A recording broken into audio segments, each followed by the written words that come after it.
As we all get ready for the new school year, aside from school supplies and maybe some new clothes, masks are now on everyone's back to school shopping list. But what's the best mask for your child to wear to school?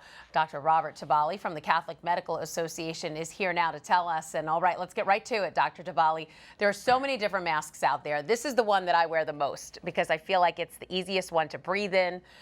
There are also the N95 masks, and there are a couple of different types of this type of mask. And then you have the face shields. So what do you think are the best, especially for kids?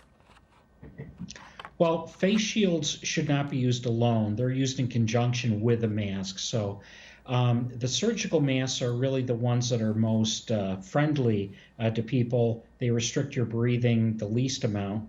They're not as particulate filtering as the N95 or K95 masks, but people like me, I have great difficulty breathing through an N95 or K95 mask.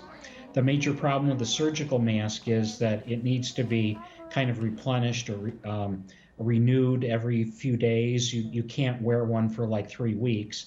After a couple of days, you really should discard it and use a new mask. And then oftentimes it slips down below the nose.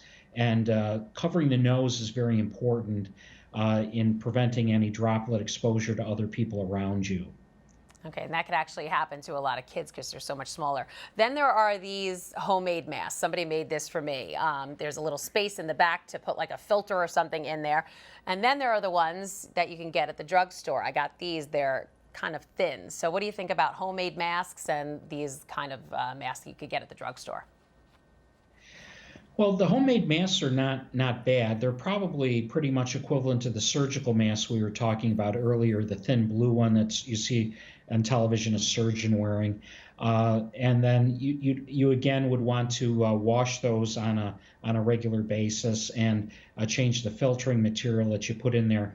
The problem that I've seen with them is some people are too aggressive about the thickness of the filtering material, and so then people can't hear what you're saying. You can breathe fine, but then people take the mask off in order to communicate, and that defeats the whole purpose of the mask. Right. So there's a fine balance there that you have to achieve.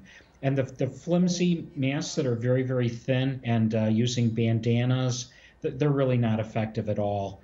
They may check a box saying that you have something on, but there really is no role for those in trying to prevent droplet transmission or acquisition. So. Interesting. All right, the schools here in the Brooklyn Diocese have been getting a scrub down. We spoke with some of our principals about their safety measures for schools. Let's listen in. Clean and sanitize every single part of the building, from the cafeteria to the students' classrooms, to the main offices, to the maintenance. We have a custodian on staff during the day. He will clean the bathrooms, wipe them down 3 times a day.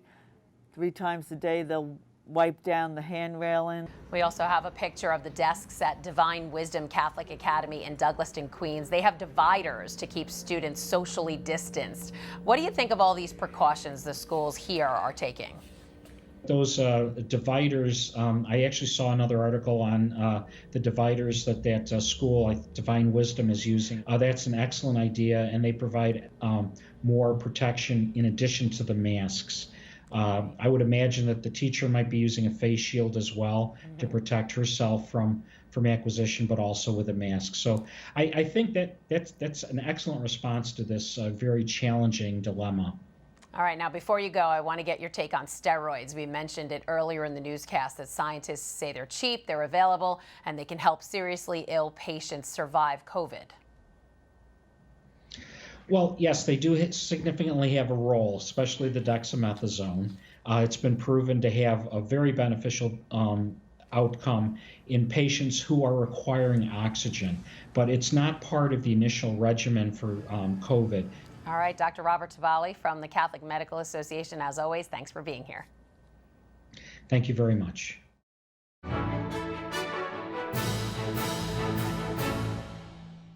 If you're watching Currents News on YouTube, be sure to hit the subscribe button and then click on the bell to get instant updates about all of our newest content, because we are putting your faith in the news.